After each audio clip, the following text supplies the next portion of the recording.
me so many ideas that I want to talk about. Like, I see a role for negative pricing and some other aspects that you talked about, but I'm discussing ancillary service markets, and particularly within the U.S. context, as we have more variable renewable energy generation on the grid. How are U.S. ancillary service markets changing due to variable renewable energy generation? In my presentation, I will review concepts of dynamic reserve requirements, so how our operating and contingency reserves are changing. Primary frequency response system inertia, these are not part of a formal ancillary service, it's not even a market, it's not even something that's compensated right now. We might be needing that in the future. Voltage control, load following, and I'll also discuss the provision of ancillary services by renewables. And as part of this, I'll talk about some of the techniques that the ISOs use in the United States to assess imbalance penalties, and also talk about the role of advanced forecasting. So this has been discussed, so I'll be brief here, but that variable renewable energy is variable and uncertain. And so the variability relates to the intensity of the actual original wind or solar source. The uncertainty relates more to how well can you predict it. But these aren't new concepts to the power system. We already have variability and uncertainty even without renewable energy. So load varies throughout the day. Conventional generation can stray from its schedules and not perform it to expectations. Also, with the uncertainty, we have contingencies. So already we have strong markets to prepare for this. So the key impacts of variable renewable energy then on ancillary services in particular are that the variability and uncertainty increases ancillary service requirements, not all ancillary services, but some of them. This in turn affects the scheduling and the pricing. A second impact is that the actual impacts vary on system conditions, so it's very difficult to predict how you might want to adjust your reserve. And then finally, allowing renewables to participate in the markets can offer more supply, more liquidity to these ancillary service markets, but also challenges.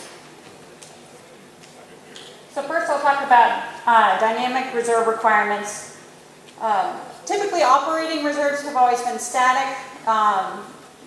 For throughout the year, we might have a contingency reserve that's based on the largest, the plant size that's the largest and its outage.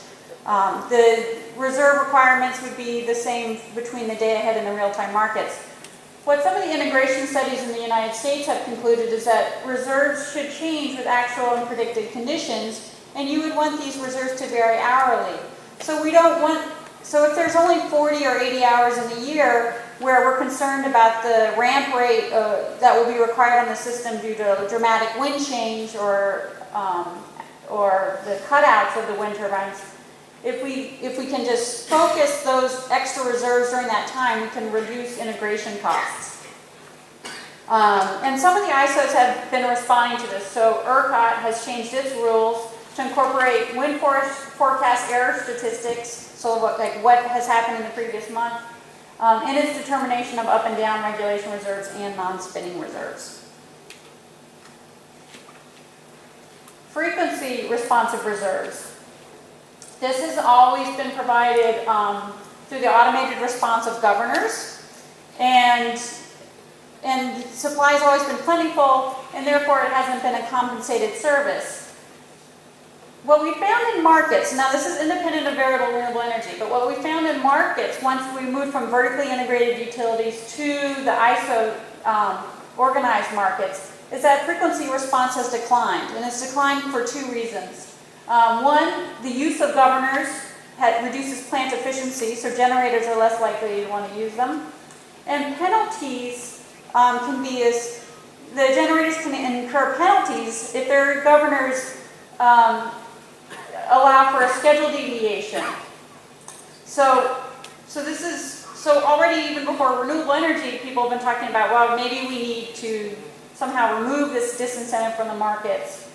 As we're looking at renewable energy, electronically coupled renewable energy like wind and PV lack the ability to provide this governor service, but they can be designed, if they're compensated, they can be designed to provide it. So therefore, now people are talking about having a positive incentive for this primary frequency responsive reserve.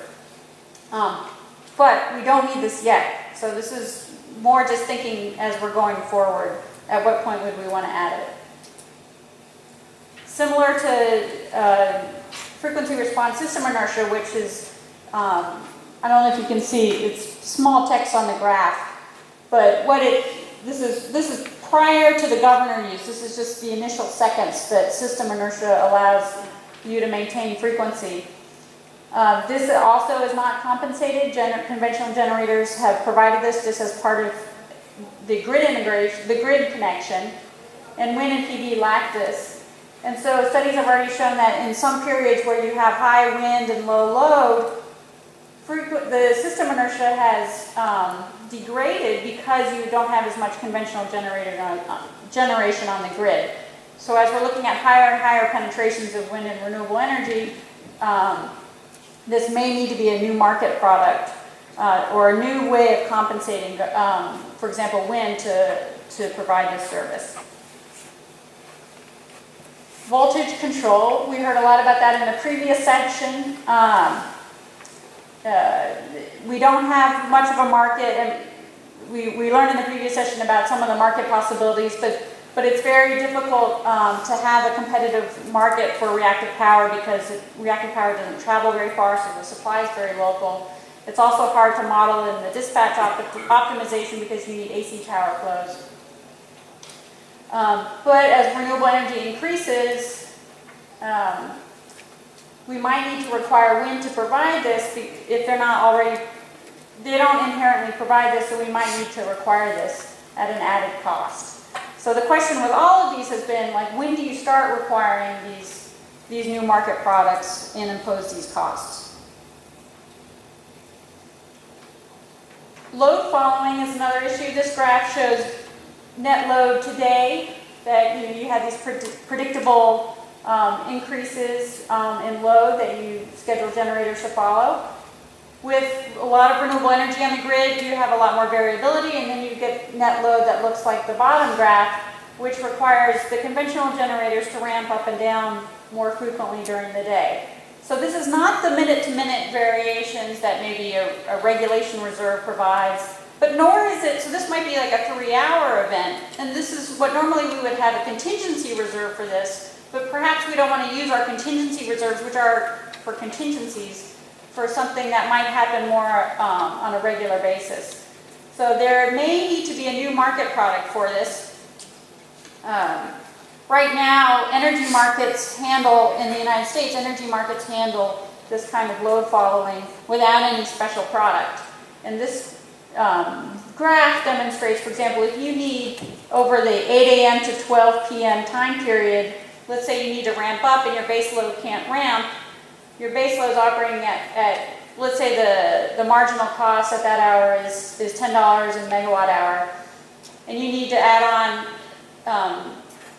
a generator that can ramp, and that sets the marginal price at $90 a megawatt hour. Right now, our energy markets have handled this, just allowing the energy price to go up. So the base load and the peaking unit all make the same $90 per megawatt hour.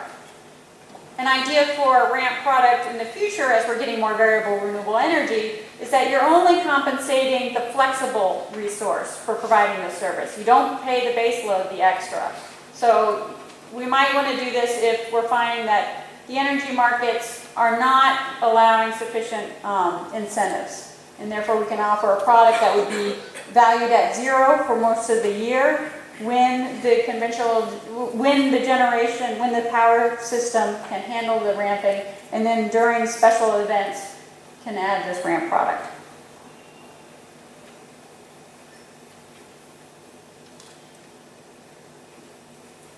Going forward, as we're getting more renewable energy on the grid, we're going to need to include renewable energy in ancillary service markets. Currently, wind does not provide any ancillary services in the U.S. ISO markets. And many markets have penalties for not producing the schedule that was given to them. So how do U.S. markets address variable renewable generation? As we can look at the energy markets for examples of this, and think about how they might apply for the ancillary service markets.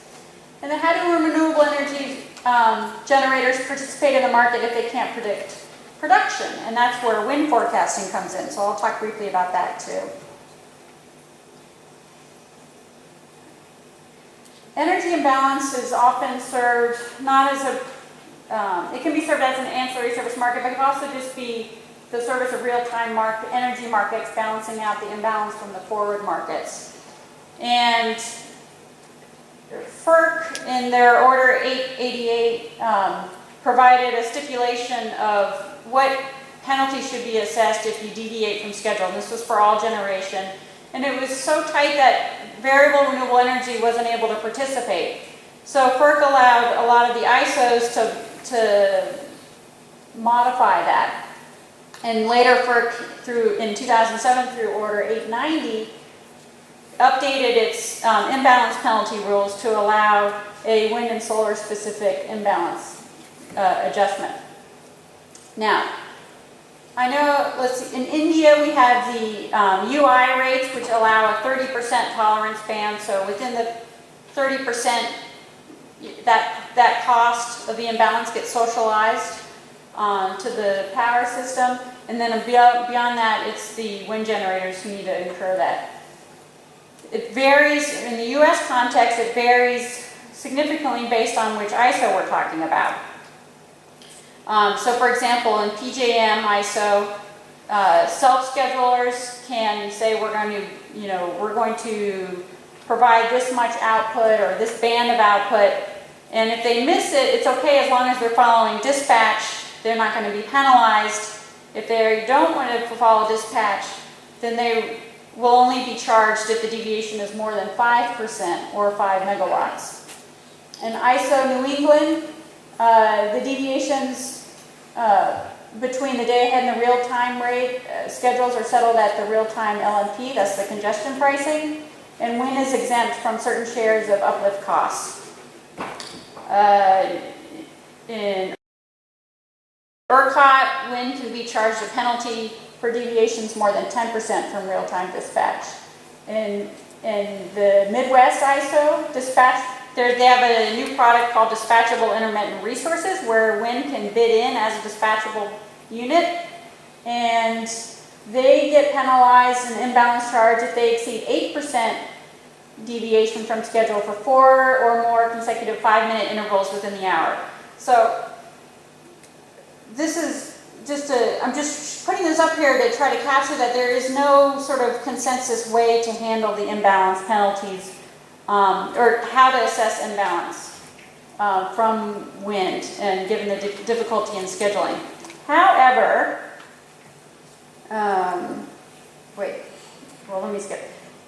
let me talk a little briefly about imbalance, energy imbalance markets. So in the West part of the United States, we don't have the ISOs there. And so energy isn't shared amongst a broad region in terms of optimized dispatch, merit order dispatch. But now the West is considering having just a market specific to energy imbalance payments. And this is to help reduce the total reserves needed, so that if you broaden the area of reserve sharing, one, you have more area so that the imbalances sort of even out a little bit more of a broad area so that you don't have as much net imbalance. But also when you have a broader area, you have the wind and solar generation, the variability also evens out as you have a broader area. So they work together in tandem. And so this chart shows you that as you have an energy imbalance market compared to just small balancing areas, each having a separate reserve requirements, that you can reduce your overall integration costs. Forecasting helps, as we've been talking about energy imbalance penalties, what forecasting helps you do is get it right the first time before you even need the energy imbalance penalties. The uncertainty, the forecast error, has a much larger impact on ancillary service requirements compared to the variability aspects. So if we can focus our efforts on improving the forecasting, that reduces the needs for new ancillary services. It also supports the participation of renewable energy in ancillary service markets and energy markets. And again, the ancillary service markets would need to evolve to allow this capability. They need to be designed to allow variable renewable energy to bid.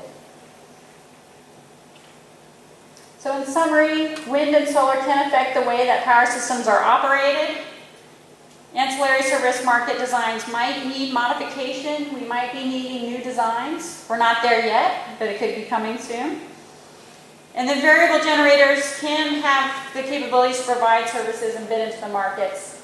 And related to that is how you assess the imbalance penalties, whether you have the penalty only if you're increasing the overall system imbalance, maybe you're not assessed the penalty if you're helping the overall system.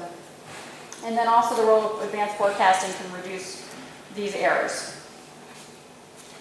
As an appendix, I don't think you're going to get the slides later, but I've collected just a quick summary of the different types of reserves and what the impacts are of variable generations, so you can have this as a reference for later.